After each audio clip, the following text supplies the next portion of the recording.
حضرت عائشہ رضی اللہ تعالی عنہ نے فرمایا کہ میں اور رسول کریم صلی اللہ علیہ وسلم ایک برتن میں غسل کرتے تھے، ہم دونوں اس سے چلو بھر بھر کر پانی لیتے تھے۔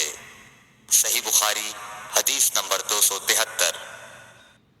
ام المومنین حضرت میمونہ رضی اللہ عنہا نے فرمایا کہ رسول اللہ صلی اللہ علیہ وسلم نے غسل جنابت کے لیے پانی رکھا، پھر آپ نے پہلے 2 یا 3 مرتبہ اپنے دائیں ہاتھ سے بائیں ہاتھ پر پانی ڈالا، پھر شرمگاہ دھوئی، پھر ہاتھ کو زمین پر یا دیوار پر 2 یا 3 بار رگڑا، پھر کلی کی اور ناک میں ڈالا اور اپنے چہرے اور بازوؤں کو دھویا، پھر سر پر پانی بہایا اور سارے بدن کا غسل کیا، پھر اپنی جگہ سے سرک کر پاؤں دھوئے۔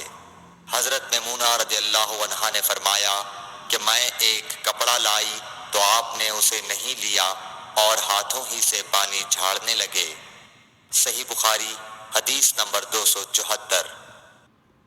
حضرت ابو ہریرہ رضی اللہ تعالیٰ عنہ سے روایت ہے کہ نماز کی تکبیر ہوئی اور صفیں برابر ہو گئیں، لوگ کھڑے تھے کہ رسول کریم صلی اللہ علیہ وسلم اپنے حجرے سے ہماری طرف تشریف لائے۔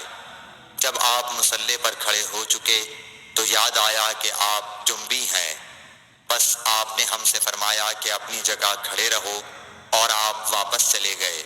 پھر آپ نے غسل کیا اور واپس ہماری طرف تشریف لائے تو سر سے پانی کے قطرے ٹپک رہے تھے۔ آپ نے نماز کے لیے تکبیر کہی اور ہم نے آپ کے ساتھ نماز ادا کی۔ صحیح بخاری حدیث نمبر 275۔ حضرت میمونہ رضی اللہ عنہا نے فرمایا کہ میں نے نبی صلی اللہ علیہ وسلم کے لیے غسل کا پانی رکھا اور ایک کپڑے سے پردہ کر دیا۔ پہلے آپ نے اپنے دونوں ہاتھوں پر پانی ڈالا اور انہیں دھویا، پھر اپنے داہنے ہاتھ سے بائیں ہاتھ میں پانی لیا اور شرمگاہ دھوئی، پھر ہاتھ کو زمین پر مارا اور دھویا، پھر کلی کی اور ناک میں پانی ڈالا اور چہرے اور بازو دھوئے، پھر سر پر پانی بہایا اور سارے بدن کا غسل کیا۔ اس کے بعد آپ مقام غسل سے ایک طرف ہو گئے، پھر دونوں پاؤں دھوئے۔ اس کے بعد میں نے آپ کو ایک کپڑا دینا چاہا تو آپ نے اسے نہیں لیا اور آپ ہاتھوں سے پانی جھاڑنے لگے۔ صحیح بخاری حدیث نمبر 276۔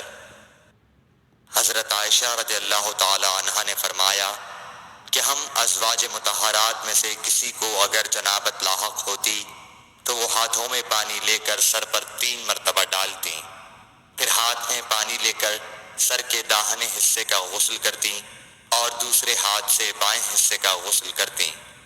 صحیح بخاری حدیث نمبر 277۔